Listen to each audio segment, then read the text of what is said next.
Hello আমার দুষ্ট প্রিয় মিষ্টি বন্ধুরা, তোমরা সকলে কেমন আছো? আশা করি তোমরা সকলে অনেক ভালো আছো। বন্ধু, আজ তোমাদের মাঝে নিয়ে আসলাম নতুন একটি লাগালাগির গল্প। বন্ধুরা, গল্পটি শুনলে তোমাদের দাঁড়িয়ে যাবে, তোমরা হাতের কাজ করতে বাধ্য হবে। তাই ভিডিওটি না টেনে শেষ পর্যন্ত গল্পটি দেখুন। চলুন বন্ধুরা, আর কথা না বাড়িয়ে গল্পটি শুরু করি। রাফিয়া বা হাতের মুঠোয় থুতনি ঠেকিয়ে বিছানায় বসে আছে, দৃষ্টি সামনের দেয়ালে নিবদ্ধ। মাহিনের কথাগুলো শুনে সে নির্লিপ্তভাবে বলল, ঠিক আছে, কথা দিলাম ওর সঙ্গে আর খারাপ আচরণ করব না। তুমি যেভাবে ভালো থাকো, সংসারে যেভাবে সুখ শান্তি বজায় থাকবে সেভাবেই চলব। মাহিন বা হাত ওর পিঠের দিকে নিয়ে জড়িয়ে ধরে বলল, মন থেকে বলছো তো? হ্যাঁ, তবে তুমি যদি চাও আমাকে ডিভোর্স দিতে পারো, আমি নির্দ্বিধায় চলে যাব। তোমার কোনো ক্ষতিও করতে দেব না আমার পরিবারকে। মাহিন ডান হাতের তালু দিয়ে ওর বা গাল নিজের দিকে ঠেলে চোখে চোখ রেখে বলল, এমন কথা আর কখনো বলবে না। আমাদের কত বছরের সংসার, কখনো ভালোবাসার ক্ষমতা ছিল না। এখন শুধু প্রয়োজনে আরেকটা বিয়ে করেছি, এর বেশি কিছু তো না, তাই না? এসব আজেবাজে চিন্তাও করো না। আর আমি জানি তোমার কষ্ট হচ্ছে, তবুও একটা সন্তানের জন্য মানিয়ে নাও আর আমাকে ক্ষমা করে দিও প্লিজ। রাফিয়া মুচকি হেসে গাল থেকে হাত ছাড়িয়ে নিয়ে বলল, এভাবে বলতে হবে না আর। তোমার সুখের জন্য এটুকু ত্যাগ করতে পারবো আমি। বলেছি তো ওর সঙ্গেও আর খারাপ আচরণ করব না। আচ্ছা চলো, মেয়েটার সঙ্গে আমি আগে খারাপ আচরণ করেছি, মাফ চেয়ে নিব।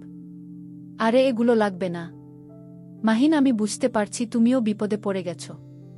বিয়েও হয়ে গেছে। এখন আমার কপালে, আমার ভাগ্যে যতগুলো পথ আছে তার মাঝে ভালো হচ্ছে ত্যাগ স্বীকার করা। আমি খারাপ আচরণ করে হিংসা বিদ্বেষ মনে পুষলে সংসারে অশান্তি হবে। আবার ডিভোর্স নিলেও তোমাকে ছাড়া থাকতে পারবো না। এখন আর কিছু করার নেই। বুকে পাথর বেঁধে বাস্তবতা মেনে নিলাম। আর তোমার কথাই ঠিক, আমি তাকে ল্যাংরি বলে আমাদের সম্পর্ক প্রথমেই অন্যদিকে ঠেলে দিয়েছি। সেটা এখন কথা বলে শেষ করে নিই, নতুনভাবে শুরু হোক সবকিছু। মাহিন প্রচণ্ড খুশি হয়ে ওর মুখ আজলা করে ধরে কপালে পবিত্র গ্রন্থের মতো চুমু খেয়ে বলল, সত্যিই ভালো সিদ্ধান্ত নিয়েছ। এছাড়া এখন আর কোনো ভালো পথ খোলা ছিল না। হয়েছে, এখন চলো ওর কাছে দিয়ে আসি তোমাকে। বাক্যটি মাহিনকে কেমন অস্বস্তি দিল, তবুও সে উঠে দাঁড়ায়। রাফিয়া বিছানা থেকে নেমে চটিজুতো পায়ে জড়িয়ে ঘুরে দাঁড়াতেই মাহিনের বুকে আটকে পড়ল। কি হলো, চলো। তার আগে তোমাকে একবার শক্ত করে জড়িয়ে ধরি। রাফিয়া কিছু বলল না। মাহিন তাকে শক্ত করে জড়িয়ে ধরল। রাফিয়া ওর কাঁধে থুতনি ঠেকিয়ে নিচে ঠোঁট কামড়ে গলায় দলা পাকিয়ে আসা কান্না আটকে রাখে। চোখ দুটো ঝাপসা হয়ে আসছে জলে। সে নিজেকে সামলে বলল, আরে চলো না, মেয়েটা অপেক্ষা করছে। এমনিতেই ওকে গতরাতে কষ্ট দিয়ে ফেলেছি আমরা। হ্যাঁ চলো। লিপি দরজা ভেজিয়ে বালিশে মাথা রেখে নির্বে চোখের জল ফেলছে। সতীন বা শাশুড়ির অপমানের জন্য নয় এই কান্না, তার ভয় হচ্ছে এই সংসারে টিকতে পারবে কিনা। এই যে একটু আগে নাশতা করার কথা বলে মাহিনকে জোর করে সতীন নিয়ে গেল, তাতেই তো বোঝা যায় ওর প্রভাব, আর শাশুড়ির ব্যবহারেও বোঝা গেল তাকে গ্রহণ করেননি। যদি ওরা মিলে মাহিনকে বাধ্য করে তাকে ছাড়তে, তখন সে কি করবে? কোথায় যাবে? মায়ের মতোই কি তার কপাল? আচ্ছা, যদি সেও সন্তান জন্ম দিতে না পারে তখন কি হবে? রুমে কারো উপস্থিতি টের পেয়ে লিপি তাড়াতাড়ি চোখের জল মুছে পাশ ফিরে তাকিয়ে দেখে দরজা ঠেলে মাহিন আর রাফিয়া ঢুকেছে। মাহিন বিব্রত ভঙ্গিতে বলল, কি করো? না কিছু না। মাহিন রাফিয়ার দিকে তাকিয়ে বলল, আসো বিছানায় বসো। লিপিও বিছানায় উঠে বসে ভীষণ আন্তরিক গলায় বলে, বসুন আপু। রাফিয়া বিছানায় ওর এক হাত নিজের কাছে নিয়ে বলল, আপু ডেকেছ না? এখন থেকে আমি ছোট বোনের মতো দেখব। একটু আগে তোমাকে বাজে কথা বলে কষ্ট দিয়েছি জানি, মন থেকে ছেড়ে দিও। আসলে বুঝতেই তো পারছো আমারও কষ্ট হয়, হিংসা হয়। লিপির যে কি হলো, চোখে জল চলে এলো খুশিতে। তার কেবল সংসারটায় টিকে থাকাই লক্ষ্য। খানিক আশ্রয় দরকার, যাওয়ার মতো কোনো ঠিকানা নেই। বড্ড ভয় করছিল এখানে এসে। এখন রাফিয়ার স্বাভাবিক আচরণ দেখে প্রশান্তিতে ভরে গেছে মন। সে এগিয়ে এসে জড়িয়ে ধরল রাফিয়াকে। না আপু, আমার মনে কিছুই রাখিনি, আপনি সত্যিই আমার বড় বোন। আমাকে আপনার আশ্রয়ে রাখলেই হবে। আমি এর বেশি কিছু চাই না। আপনি যা বলবেন তাই শুনব। রাফিয়া চোরা চাহনিতে মাহিনকে দেখে। মানুষটা প্রচণ্ড খুশি হয়েছে। চোখমুখ ঝলমল করছে। ভালোবাসার মানুষগুলো ভালো আছে দেখাতেও সুখ আছে। সে লিপির মাথায় হাত রেখে বলল, ঠিক আছে, তোমরা এখন থাকো, আমি যাচ্ছি। লিপির কেমন সবকিছু স্বপ্ন মনে হচ্ছে। তাহলে সবকিছু ঠিক হয়ে গেল। এখন এই বাড়ি, এই পরিবার, পাশে বসা পুরুষ সবকিছু তারও। রাফিয়া চলে গেল রুম থেকে। মাহিন গিয়ে দরজা বন্ধ করে নীল ভেতর থেকে রাফিয়া প্যাসেজ থেকে পিছু ফিরে বন্ধ দরজায় দিকে তাকায়। গা গুলিয়ে উঠে। লজ্জায় ঘৃণায় শরীর রিরি করে। তাড়াতাড়ি নিজের রুমের দিকে ছুটে যায় সে। দরজা বন্ধ করে বিছানায় উপুর হয়ে পড়ে কান্নায় ভেঙে পড়ে। দরজায় কারো নক পেল।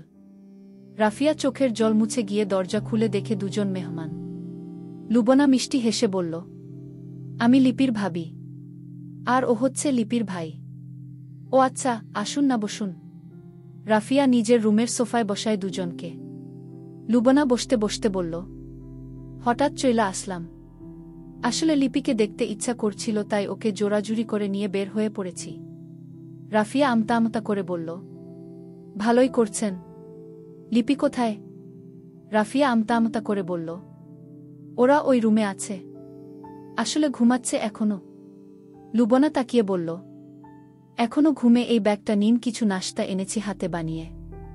আর আমি গিয়ে ওদের তুলছি ঘুম থেকে। রাফিয়া কি বলবে ভেবে পেল না। ওরা সবেমাত্র দরজা বন্ধ করছে, এখন হয়তো সুখের সাগরে ভাসছে দুজন। কেউ ডাকলে নিশ্চয়ই বিরক্ত হবে। সে কিছু বলার আগেই লুবনা গিয়ে দরজায় নক করে। মাহিন আর লিপি অপ্রস্তুত হয়ে দরজার দিকে তাকায়। লিপির ওড়না, কামিজ, চুল সবকিছু এলোমেলো। এখন আবার কে এলো? কি জানি। লিপির গলায় বিরক্তি স্পষ্ট। মাহিন উঠে তাড়াতাড়ি গেঞ্জি পরে নীল। লিপি চুল বেঁধে কামিজ টেনে টুনে ঠিক করে গায়ে ওড়না দেয়। দরজা খুলে মাহিন সালাম করল, আরে ভাই, ভাবি আসছেন। লিপি দেখো এসে। লুবনাকে দেখে লিপি এসে জড়িয়ে ধরে খুশিতে। ভাবি তোমরা আসবে, ভাবিনি তো। এত ভাবতে হবে না বলে সে টেনে বিছানায় নিয়ে বসায়। মাহিন সুজনকে নিয়ে অন্য রুমে চলে গেল। কেউ নেই দেখে লুবনা ওর দিকে চোখ পাকিয়ে তাকিয়ে বলল, অনেক মজা তাই না? সারারাত ঘুমাওনি দুজন, এখন দিনে ঘুমানো হচ্ছে। লিপির মুখ মলিন হয়ে গেল। একটু আগে সে মাহিনের প্রতিটি স্পর্শে প্রশান্তিতে বারংবার চোখ বুজে ফেলছিল। ওরা এসেই যত বিপত্তি সৃষ্টি করেছে। কিরে, কথা বলছিস না কেন? কি বলবো? ভালো লেগেছে? ছি, বাজে কথা বলো না তো। বাজে কি বললাম? সবকিছু ভালো লেগেছে কিনা তাই বললাম। এই বাড়ি, সংসার, শ্বশুর শাশুড়ি সবকিছু কি ভালো লাগছে? হ্যাঁ। তোর সতীনকে দেখে তো ভালোই মনে হলো। হ্যাঁ, ভালোই। রাফিয়া খানিক পর ট্রেতে করে তাদের জন্য নাশতা নিয়ে এলো। লুবনা তাকেও টেনে পাশে বসায়। তারপর তাকিয়ে বলে, বাব্বাহ, মাস্টার সাহেবের তো দেখি ভাগ্য খুবই ভালো। দুজনই সুন্দরী বউ পেয়েছেন। রাফিয়া ভেতরে ভেতরে দীর্ঘশ্বাস ছাড়ে। আসলেই কি মানুষটার ভাগ্য ভালো? সে তো কেবল তাকে নিয়েই সুখী ছিল। বাধ্য হয়ে প্রয়োজনে আরেকটা বিয়ে করেছে। সেও খোড়া। একজন গর্ভধারণে অক্ষম নারী, আরেকজন খোড়া। রাফিয়ার মনে হল মোটেও ভাগ্য ভালো নয় ওর। তাছাড়া দুই স্ত্রী কখনো মানুষটা চায়নি। তাকেই ভালোবাসত।